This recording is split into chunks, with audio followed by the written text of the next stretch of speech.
Suasana di dalam rumah perlahan berubah menjadi lebih dekat. Jin Zhao dan Jianmu berdiri berhadapan, lalu terlibat dalam ciuman yang intens dan spontan. Gerakan mereka tanpa sengaja membuat beberapa barang di sekitar jatuh ke lantai. Namun Jin Zhao segera menahan diri, menghentikan momen itu dengan sadar. Ia tahu waktu dan keadaan belum memungkinkan untuk melangkah lebih jauh. Jianmu tidak memaksa.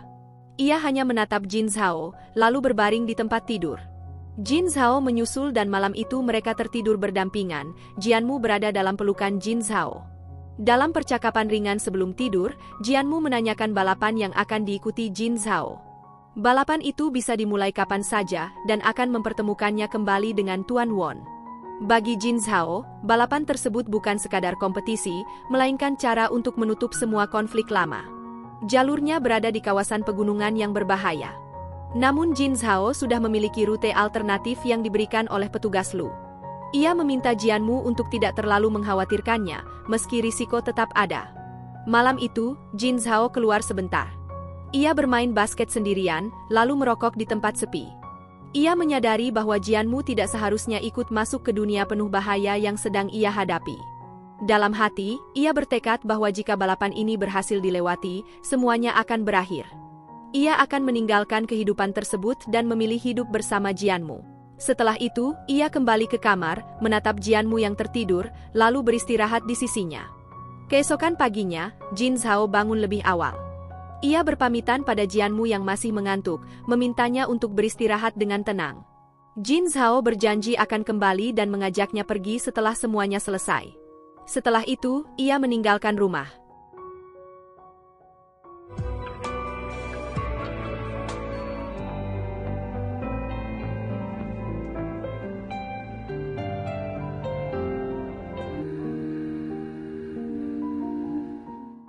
Di luar, Jin Zhao bertemu Lin yang memberinya sebuah kotak berisi pakaian pelindung khusus, tahan panas dan api. Pakaian itu hanya mampu melindungi tubuh selama sekitar 20 detik jika terjadi kecelakaan, mengingat balapan tersebut tidak memiliki tim penyelamat. Meski Jin Zhao terlihat meremehkan perlengkapan itu, Lin tetap menegaskan betapa berbahayanya balapan tersebut. Sementara itu, Jianmu mulai merasa gelisah. Ia merasakan firasat yang tidak baik. Beberapa hal kecil di rumah membuatnya cemas, termasuk cermin kamar mandi yang pecah. Ia mencoba menghubungi Jin Zhao, tetapi panggilannya tidak terjawab. Jianmu menunggu hingga malam tiba, namun Jin Zhao tak kunjung kembali.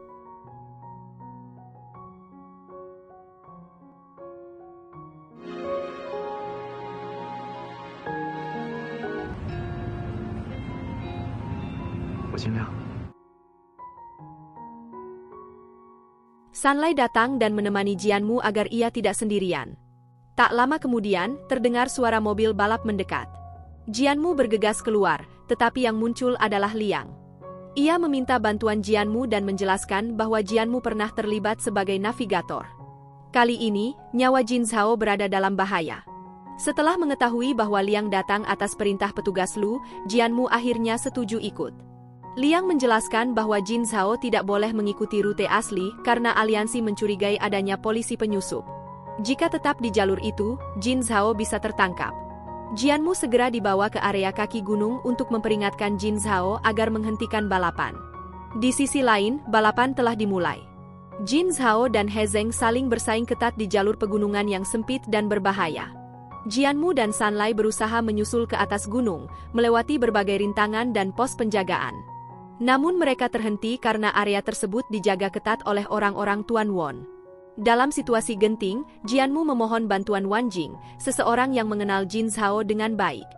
Demi menyelamatkan Jin Zhao, Jianmu rela merendahkan diri. Sikap itu menggugah Wan Jing hingga akhirnya ia memerintahkan agar jalan dibuka. Sementara itu, Tuan Won menyadari adanya keterlambatan. Balapan sudah resmi berjalan dan tidak bisa dihentikan begitu saja. Di lintasan, Jin Zhao dan lawannya terus saling menyalip tanpa ada yang benar-benar unggul. Waktu semakin menipis. Jianmu kemudian teringat kembang api yang mereka miliki. Ia memutuskan menyalakannya sebagai sinyal. Cahaya kembang api terlihat jelas di kejauhan. Dari kaca spion mobilnya, Jin Zhao melihat cahaya tersebut. Ia langsung menyadari bahwa Jianmu sedang berusaha menghentikannya. Kilasan percakapan mereka terlintas di benaknya. tentang balapan dan kembang api yang sama-sama mengejar cahaya, namun hidup tidak seharusnya dikorbankan demi itu. Di saat yang sama, terungkap bahwa Tuan Won telah menanam virus pada sistem mobil Jin Zhao, menyebabkan rem gagal berfungsi. Jin Zhao mencoba menghentikan mobilnya, tetapi kecepatan terlalu tinggi saat mendekati tikungan tajam. Mobil Jin Zhao terjun ke jurang dan ledakan besar terjadi. Semua pembalap menghentikan kendaraan mereka. Api membesar dan orang-orang berteriak memanggil nama Jin Zhao. Jianmu menyaksikan kejadian itu dari kejauhan sebelum akhirnya pingsan dan terjatuh. Upaya pencarian segera dilakukan, tetapi Jin Zhao tidak ditemukan. Berita kecelakaan itu sampai ke keluarga Jin Zhao. Jin berusaha meyakinkan dirinya bahwa Jin Zhao masih hidup, meski ayahnya tak henti mencoba menghubunginya tanpa hasil. Jianmu tersadar di garasi dan mendengar Sanlai meminta semua tempat diperiksa, mulai dari rumah sakit hingga rumah duka. Meski disarankan menunggu di rumah ayahnya, Jianmu menolak. Ia bersikeras ingin mencari Jin Zhao sendiri. Emosi Jianmu akhirnya runtuh. Ia menangis histeris dan hampir kehilangan kendali. Sanlai berusaha menenangkannya meski dirinya sendiri terpukul. Waktu berlalu hingga dini hari. Jianmu menunggu dengan harapan Jin Zhao akan muncul. Pagi harinya, ia kembali ke garasi. Semua rumah sakit telah diperiksa, namun belum ada kabar. Sanlai mencoba berpikir positif karena tidak adanya laporan korban juga bisa berarti Jin Zhao selamat. Jianmu dipaksa makan agar tetap kuat, meski air matanya terus jatuh tanpa henti.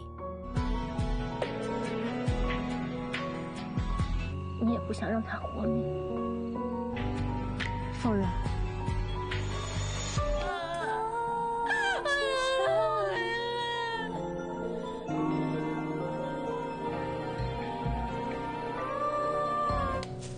别吃了，发20小消息。吃东西，江小木。 Pesta perayaan berlangsung di kediaman keluarga Won. Di tengah suasana meriah itu, He Zeng muncul dengan wajah tegang. Ia datang tanpa basa-basi, langsung mempertanyakan kecelakaan yang menimpa Jin Zhao. Suaranya tertahan, jelas menyimpan kemarahan. Baginya, kecelakaan itu hanyalah akibat ketidakmampuan Jin Zhao sendiri. He Zeng merasa kemenangan yang ia raih tidak adil dan tidak layak dirayakan, tetapi Tuan Won tetap menyebutnya sebagai pemenang dan pengemudi terbaik. Di tempat lain, Sanlai terus mencoba menghubungi Jin Zhao tanpa henti. Hingga akhirnya, ponsel Jin Zhao berdering. Fakta bahwa ponsel itu masih aktif menimbulkan dugaan baru. Jika ponsel tidak hancur, berarti Jin Zhao mungkin tidak berada di dalam mobil saat ledakan terjadi. Ada kemungkinan ia melompat keluar lebih dulu, atau setelah melihat sinyal kembang api, ia menyadari bahaya dan meninggalkan lokasi. Dugaan itu semakin kuat, meski pencarian di rumah sakit dan kantor polisi belum membuahkan hasil apapun. Jiang Mu kemudian berusaha mencari petugas Lu setelah mengetahui bahwa ia sempat terlihat di pasar. Setelah berhasil menghubunginya, Jiang Mu mendapat kabar bahwa Jin Zhao masih hidup, tetapi dalam kondisi kritis. Ia belum diizinkan untuk menjenguk. Petugas Lu hanya bisa berjanji akan memberinya kabar jika keadaan Jin Zhao membaik.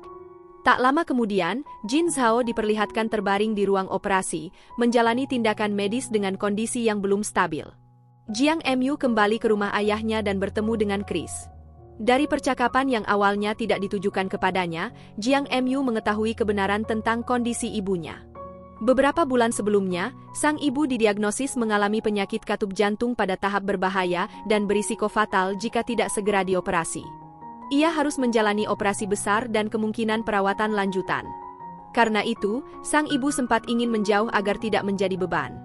Namun Chris memilih bertahan, menunjukkan komitmennya, bahkan memutuskan menikahinya dan merencanakan membawa sang ibu ke Kanada untuk perawatan lanjutan bersama rekan-rekannya yang merupakan dokter spesialis jantung. Tanpa disadari, Jiang Mu mendengar seluruh percakapan itu. Ia tahu bahwa operasi ibunya berjalan baik, meski masih membutuhkan banyak pemeriksaan lanjutan. Perasaan bersalah muncul, bercampur rasa terima kasih kepada Chris karena telah menjaga ibunya selama ini. Jiang Mu akhirnya memutuskan ikut ke Kanada. Ia mengirim pesan kepada Jin Zhao, menjelaskan bahwa ia harus pergi karena ibunya sangat membutuhkan dirinya dan kemungkinan akan tinggal cukup lama.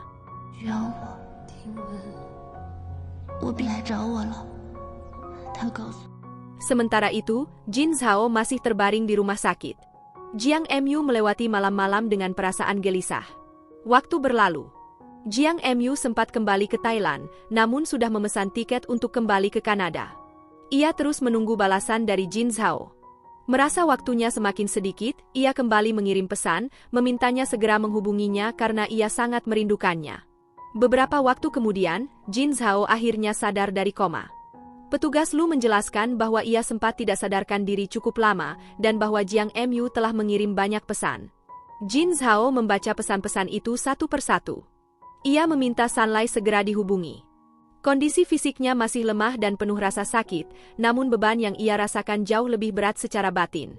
Saat Jiang Mu sedang berkemas untuk kembali ke Kanada, sebuah pesan akhirnya masuk dari Jin Zhao. Ia memberitahu bahwa Sanlai akan menjemputnya keesokan pagi.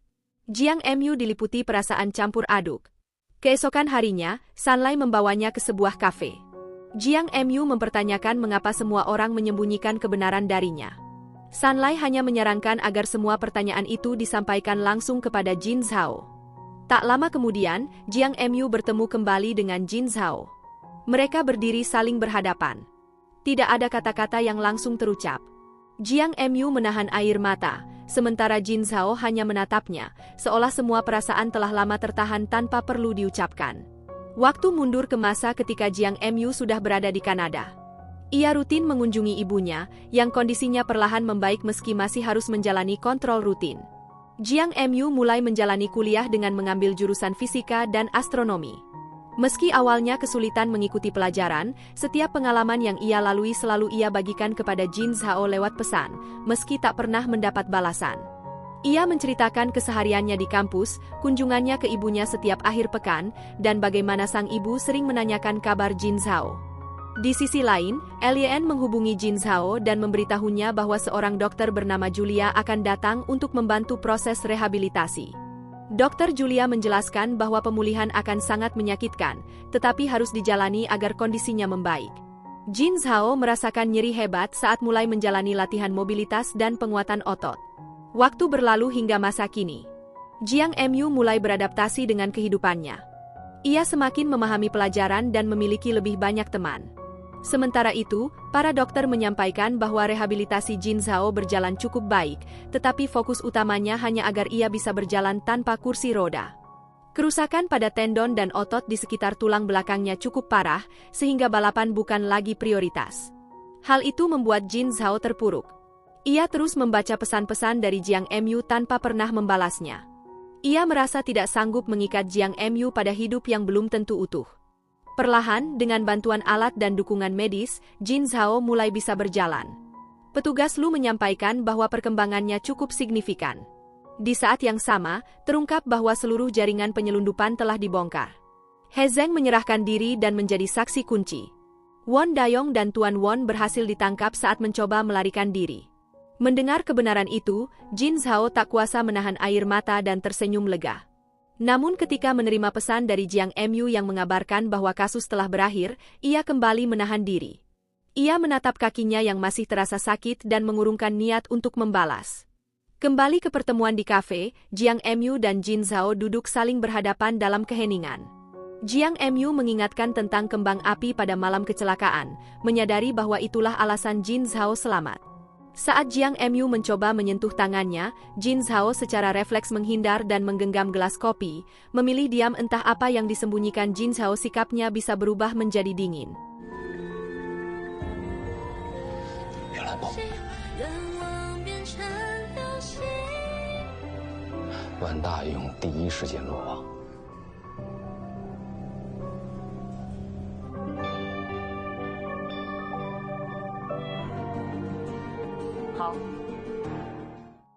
Jiang Mu bercerita kondisi ibu Jiang Mu sudah jauh membaik, kedua operasi telah dilewati dengan hasil yang baik. Namun kenyataan tetap tidak berubah, Jiang Mu harus kembali ke Kanada. Jin Zhao mendukung keputusan itu tanpa ragu. Baginya, keluarga adalah prioritas, terlebih di masa pemulihan pasca operasi. Jiang Mu merasa bersalah karena tidak bisa menepati rencana mereka sebelumnya, perjalanan yang pernah mereka bicarakan dengan penuh harapan. Jin Zhao menenangkannya, mengatakan bahwa masih ada banyak waktu di masa depan, dan saat ini yang terpenting adalah ibunya. Perpisahan itu diliputi perasaan berat, tetapi mereka memilih berpisah tanpa saling menahan, seolah sama-sama tahu bahwa memaksa hanya akan meninggalkan luka yang lebih dalam. Tak lama setelah itu, melalui kilas balik, diperlihatkan keputusan Jin Zhao untuk menghilang dari kehidupan Jiang Mu. Ia meninggalkan Thailand, berniat pergi sejauh mungkin untuk memulai hidup baru. Nomornya diganti, akun media sosialnya dihapus, dan semua jalur yang bisa menghubungkannya dengan masa lalu diputus.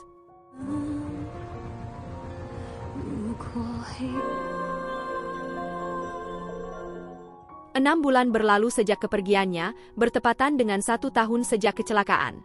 Kemanapun Jin Zhao pergi, kenangan tentang Jiang Mu terus menghantuinya. Di jalanan asing, di kamar sewaan yang sunyi, bahkan di suara hujan yang turun tiba-tiba. Meski begitu, ia tetap meyakinkan dirinya bahwa menjauh adalah pilihan terbaik agar Jiang Mu tidak terbebani oleh hidupnya yang belum benar-benar pulih. Akhirnya, Jin Zhao kembali ke Tiongkok. Ia menutup garasi yang pernah menjadi bagian penting dalam hidupnya, seolah menutup satu bab yang terlalu penuh luka dan kenangan. Di sisi lain, waktu juga berjalan bagi Jiang Mu. 1 tahun berlalu, ia menyelesaikan semester keduanya di Kanada sebelum kembali ke Thailand untuk sementara. Keluarga sepakat menyembunyikan keberadaan Jin Zhao jika Jiang Mu menanyakannya, dengan alasan bahwa Jin Zhao pergi demi peluang yang lebih baik. Jiang Mu kemudian mengunjungi garasi yang kini telah lama tutup. Tempat itu sunyi, penuh debu dan kenangan. Ia mencoba menghubungi Jin Zhao, tetapi nomor tersebut sudah tidak aktif. Tidak ada yang tersisa selain ingatan tentang waktu-waktu yang pernah mereka habiskan bersama.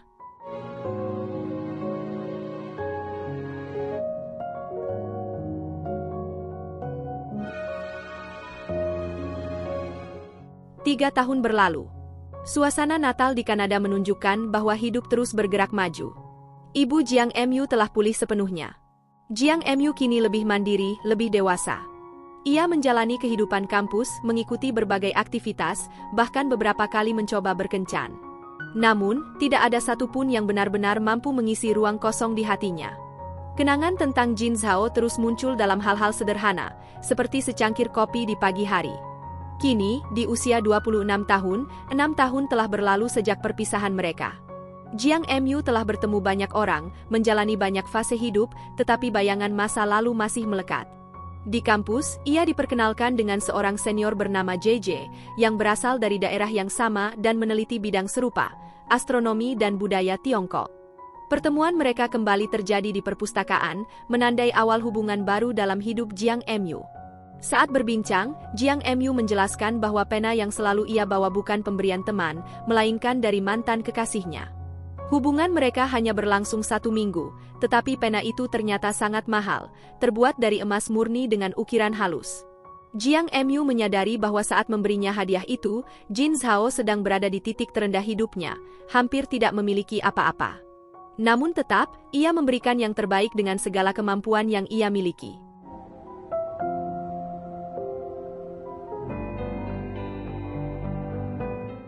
Di rumah, Jiang Mu kembali mengenang masa lalu.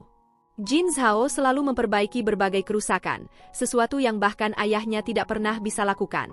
Jin Zhao serba bisa, memasak, bertinju, menyetir, memperbaiki mobil, hingga memperbaiki peralatan rumah tangga. Hidup berkali-kali menjatuhkannya, tetapi ia tidak pernah benar-benar menyerah. Dalam sebuah konferensi, Jiang Mu kembali bertemu JJ. Mereka membahas riset dan kota Nanjing. JJ mengungkapkan rencananya untuk bekerja di sana dan mengajak Jiang Mu bergabung sebagai asistennya setelah lulus, tanpa paksaan untuk segera mengambil keputusan.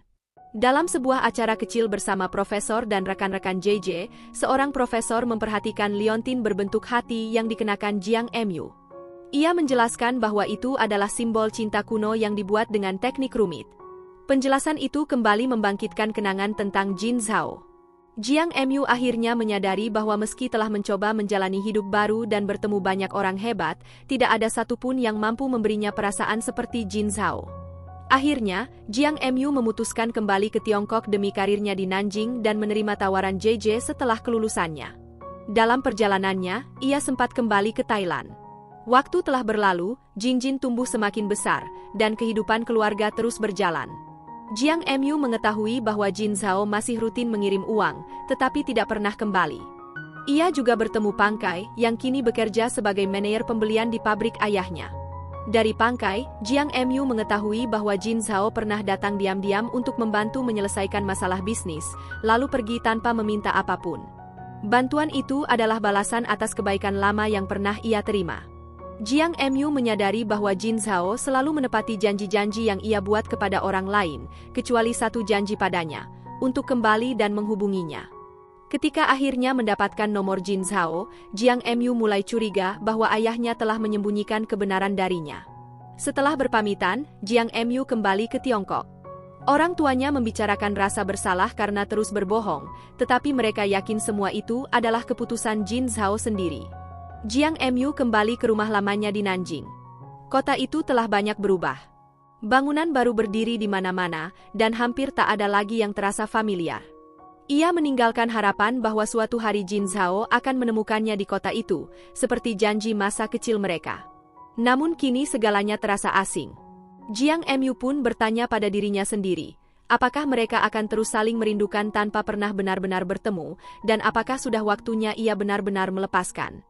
Jiang Mu berjalan bersama JJ menyusuri jalan dengan langkah santai. Di tengah obrolan ringan, Jiang Mu bercerita tentang pohon Phoenix dan maknanya, tentang kehidupan yang terus berulang, tentang kehilangan, dan tentang harapan yang tumbuh kembali dari abu. Percakapan itu terasa sederhana, namun bagi Jiang Mu, setiap kata seperti sedang merangkai kembali hidupnya yang perlahan ia tata ulang. Mereka kemudian duduk di sebuah kafe. Jiang Mu terlihat lebih tenang dibanding sebelumnya, seolah sudah belajar berdamai dengan banyak hal.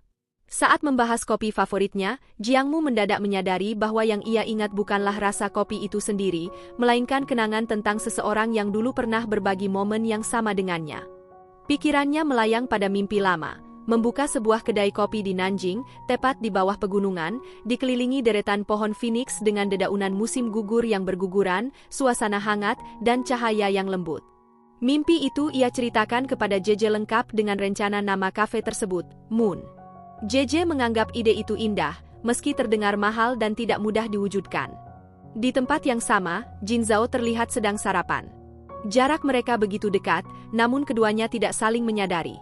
Jiang Mu menerima panggilan dari seorang broker yang mengabarkan bahwa rumah lamanya di Nanjing telah terjual setahun lalu kepada seorang pembeli yang sangat kaya. Jiang Mu mencoba menawarkan harga jauh di atas pasaran, namun broker menjelaskan bahwa uang bukanlah masalah bagi pemilik baru tersebut. Meski begitu, Jiang Mu tetap meminta agar pertemuan tatap muka diatur. Saat berjalan keluar, perhatian Jiang Mu tertuju pada seekor anjing, membawa ingatannya pada Shandian. Kilas balik membawa cerita kembali 6 tahun lalu, ketika Jiang Mu harus kembali ke Kanada dan tidak bisa membawa Shandian karena masa vaksinnya telah habis. Ia menitipkan Shandian kepada Sanlai dengan harapan akan menyusul, namun kemudian Shandian dinyatakan hilang. Kehilangan itu menghantam Jiang Mu lebih dalam dari yang orang lain pahami, karena Shandian bukan sekadar hewan peliharaan, melainkan bagian dari hidupnya.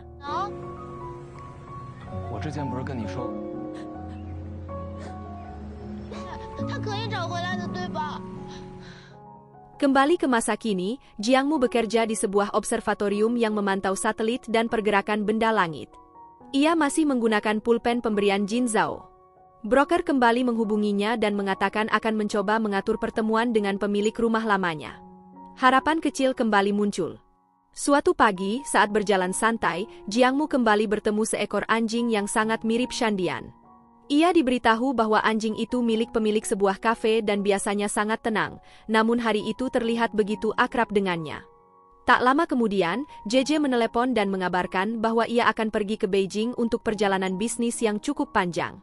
JJ juga menceritakan sesuatu yang mengejutkan. Ia menemukan sebuah kedai kopi bernama Moon, terletak di bawah gunung dan dikelilingi pohon Phoenix, persis seperti mimpi Jiang Mu. Alamat kafe itu pun dikirimkan. Jiang Mu mengikuti alamat tersebut hingga tiba di sebuah taman. Namun kafe itu tidak langsung terlihat. Di sana, ia kembali melihat anjing yang sama. Perilakunya terasa janggal, seolah mengenali Jiang Mu. Saat Jiang Mu memanggil nama Shandian, anjing itu langsung menoleh dan berlari ke arahnya. Saat itu, Jiang Mu sadar, anjing itu benar-benar Shandian. Dengan perasaan campur aduk, ia mengikuti Shandian hingga tiba di sebuah kafe. Di hadapannya berdiri bangunan yang persis seperti mimpi yang selama ini hanya hidup di kepalanya. Papan nama Coffee Mon terpampang jelas. Jiang Mu terdiam, menyadari bahwa mimpi yang pernah ia ceritakan kini telah menjadi nyata. Di dalam kafe, seorang staf melayani pelanggan sambil menunggu kedatangan Jia. Tak lama kemudian, Jia muncul sambil membawa Shandian dan meminta anjing itu tetap tenang. Seorang pelanggan mengeluhkan sulitnya menemukan kafe karena tidak adanya papan penunjuk. Staf menjelaskan bahwa pemilik sengaja tidak menebang pepohonan di sekitar agar kafe tetap tersembunyi dan menyatu dengan alam. Jiang Mu memperhatikan interior kafe yang dipenuhi dekorasi bertema luar angkasa dan teleskop. Ia menyadari salah satu teleskop rusak akibat dimainkan anak kecil dan tanpa sadar menjelaskan cara memperbaikinya, termasuk pemasangan lensa dan filter agar aman untuk mengamati matahari. Saat mencicipi kopi, Jiang Mu terdiam, rasanya sama persis seperti yang ia kenal. Dari percakapan dengan staf, ia mengetahui bahwa kafe tersebut sempat hampir tutup dan selama bertahun-tahun disubsidi dari usaha lain hingga akhirnya mulai berkembang. Pemiliknya dikenal pendiam, pekerja keras, masih melanjutkan studi meski usianya sudah 30-an, dan identitasnya sengaja dirahasiakan.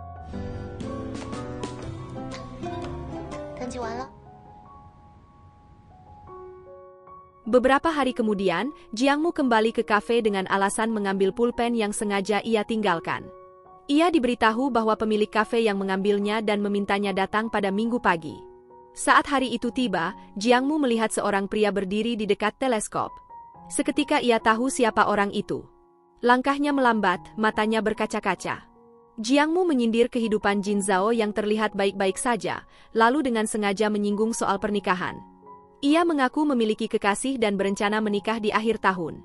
Pengakuan itu membuat Jin Zhao terdiam, namun ia tetap berusaha tersenyum. Jiang Mu terus melontarkan kata-kata yang menyakitkan, bahkan mengatakan akan mengundangnya ke pernikahan tersebut. Jin Zhao hanya mengangguk dan berjanji mencoba hadir. Saat Jiang Mu meminta nomor kontak, Jin Zhao akhirnya menyimpannya di ponsel Jiang Mu. Setelah memastikan bahwa Jin Zhao adalah pemilik rumah lamanya, Jiang Mu berpamitan. Beberapa langkah menjauh, Jiang Mu berhenti. Air matanya jatuh tanpa suara. Ia menatap pulpen di tangannya, menyadari bahwa orang yang ia cari selama 6 tahun akhirnya kembali berdiri di hadapannya, namun dalam jarak yang paling menyakitkan. Di sisi lain, Jin Zhao juga tak kuasa menahan air mata, terdiam dengan satu kalimat yang terus terngiang di kepalanya tentang rencana pernikahan Jiang Mu.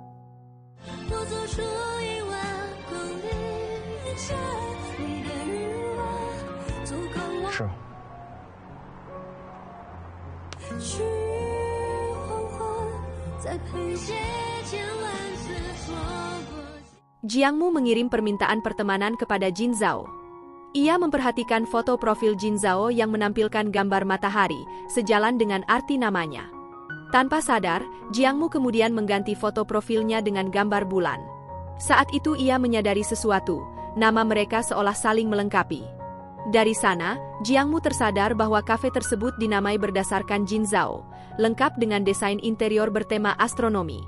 Semua detail itu terasa terlalu rapi untuk disebut kebetulan semata. Jiang Mu teringat ucapan JJ bahwa seseorang telah mewujudkan mimpinya. Air mata pun perlahan menetes di wajahnya. Sebuah kilas balik memperlihatkan masa kuliah mereka, ketika Jin Zhao bertanya alasan Jiang Mu memilih jurusan astronomi. Saat itu Jiang Mu baru menyadari bahwa jalan hidup yang ia pilih ternyata banyak dipengaruhi oleh mimpi Jin Zhao. Sementara dirinya menempuh jalan itu, Jin Zhao justru berusaha mewujudkan mimpinya sendiri. Perasaan tersebut ia ungkapkan lewat pesan singkat yang kemudian dibalas Jin Zhao dengan perhatian sederhana. Senyum kecil pun muncul di wajah Jiang Mu. Di sisi lain, Jin Zhao terlihat sedang berlatih berjalan di treadmill. Kondisi fisiknya masih bermasalah. Dokter Julia mengingatkannya untuk tidak memaksakan diri karena pemulihan membutuhkan waktu dan kesabaran. Keesokan paginya, Jiang Mu merasa kecewa karena pesan-pesannya hanya dibalas singkat. Ia mulai merasa Jin Zhao bersikap terlalu dingin dan berniat memancing reaksinya. Saat menerima undangan pernikahan dari seorang teman, sebuah ide muncul. Jiang Mu mengedit foto undangan tersebut dengan mengganti wajah pengantin wanita menjadi wajahnya sendiri, lalu mengirimkannya kepada Jin Zhao.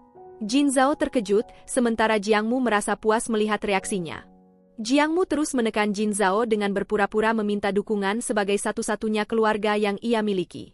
Hari pernikahan pun tiba. Jin Zhao yang diliputi kegelisahan mendatangi lokasi, hanya untuk mendapati bahwa pengantin tersebut bukan Jiang Mu. Tak lama kemudian, Jiang Mu menghubunginya dan mengungkap bahwa pernikahannya hanya ditunda akibat konflik dengan kekasihnya. Ia berharap Jin Zhao tetap bersikap lembut padanya. Jin Zhao hanya bisa tersenyum pahit, sementara Jiang Mu terus berbicara setengah bercanda sebelum menutup panggilan. Setelah itu, Jiang Mu pergi ke Beijing untuk urusan bisnis. Ia merasa kesal karena selalu menjadi pihak yang memulai percakapan. Saat memberitahu bahwa ia akan kembali ke Nanjing sambil membawa sesuatu, Jin Zhao membalas bahwa dirinya sedang tidak berada di kota tersebut. Sepulangnya ke Nanjing, Jiang Mu langsung mendatangi kafe dan menyerahkan oleh-oleh dari Beijing untuk Jin Zhao. Ia memesan minuman favoritnya, namun staf menolak pembayaran karena instruksi langsung dari pemilik kafe. Jiang Mu menghabiskan waktu bermain dengan Shandian dan memperhatikan betapa akrabnya anjing itu dengannya. Ia mulai menanyakan kehidupan pribadi Jin Zhao, termasuk soal pernikahan dan alasan sering bepergian. Staf hanya menjelaskan bahwa Jin Zhao tidak bekerja di perusahaan manapun dan tidak mampu menjalani pekerjaan kantor biasa karena kondisi fisiknya, lalu mengalihkan pembicaraan. Jiang Mu kemudian mengirim fotokopi dan Shandian kepada Jin Zhao sebagai ucapan terima kasih. Jin Zhao membalas bahwa ia akan kembali keesokan harinya. Jiang Mu membawa Shandian pulang, membuat staf panik dan segera menghubungi Jin Zhao yang langsung memahami situasinya. Setelah sarapan, Jiang Mu mengajak Shandian berjalan-jalan sambil memikirkan bahwa setidaknya Jin Zhao memiliki anjing itu selama bertahun-tahun, sementara dirinya harus menjalani 6 tahun penantian sendirian. Tak lama kemudian, Jin Zhao meminta alamat Jiang Mu dan datang menemuinya. Mereka bertemu di bawah gedung, saling menatap dengan perasaan yang sulit dijelaskan. Jiang Mu menyadari bahwa selama bertahun-tahun ia telah bertemu banyak pria hebat, namun tak satu pun mampu membuat jantungnya berdebar. Ia sempat mengira perasaannya telah mati, hingga kehadiran Jin Zhao kembali membangkitkan kegugupan dan ketertarikan lama. Ia pun memahami bahwa hanya Jin Zhao yang masih bisa mengguncang hatinya. Jiang Mu menanyakan alasan Jin Zhao tidak naik ke apartemennya, lalu menjelaskan bahwa ia tinggal di rumah sewaan bersama kekasihnya karena keterbatasan finansial. Rencana pernikahan mereka pun ditunda, sehingga membeli rumah belum menjadi prioritas. Jin Zhao menanggapi dengan nada sinis, menyadari kebohongan Jiang Mu tentang pernikahan. Ia mengakui bahwa keinginannya untuk menetap membuatnya bertahan dalam hubungan tersebut. Sebuah insiden kecil terjadi saat seorang skater hampir menabrak mereka, mengulang momen yang pernah terjadi di awal cerita. Kedekatan fisik itu kembali memunculkan ketegangan emosional. Jin Zhao akhirnya menjauh dan menegaskan bahwa candaan Jiang Mu menyakitkan baginya.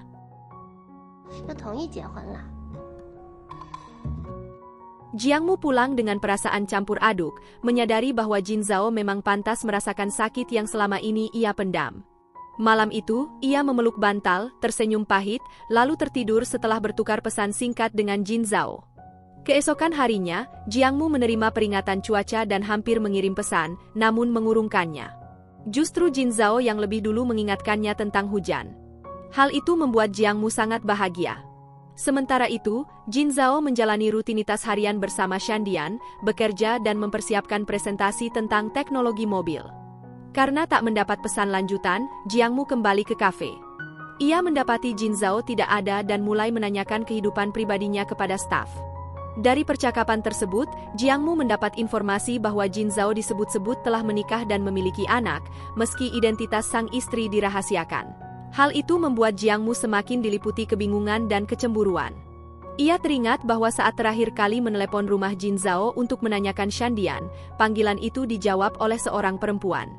Dengan emosi yang memuncak, Jiang Mu meminta alamat rumah Jin Zhao dan segera menuju ke sana. Di dalam lift, pikirannya dipenuhi rasa cemburu. Setibanya di depan apartemen, ia menekan bel, namun tak ada jawaban. Tak lama kemudian, pintu lift terbuka dan Julia muncul. Julia mengetahui kode akses rumah Jin Zhao dan membukakan pintu, membuat Jiang Mu semakin gelisah. Di dalam rumah, Julia bersikap santai dan memperlakukan Jiang Mu seperti tamu biasa, bahkan memintanya mengenakan sandal tamu. Hal itu membuat Jiang Mu merasa dirinya hanyalah orang luar. Julia menawarkan minuman dan meminta Jiang Mu menunggu karena ia hendak mandi. Ia menjelaskan bahwa dirinya memang tinggal di sana dan tidak menyukai bau asap rokok. Jiang Mu hanya bisa menahan amarah, merasa posisinya semakin terpojok.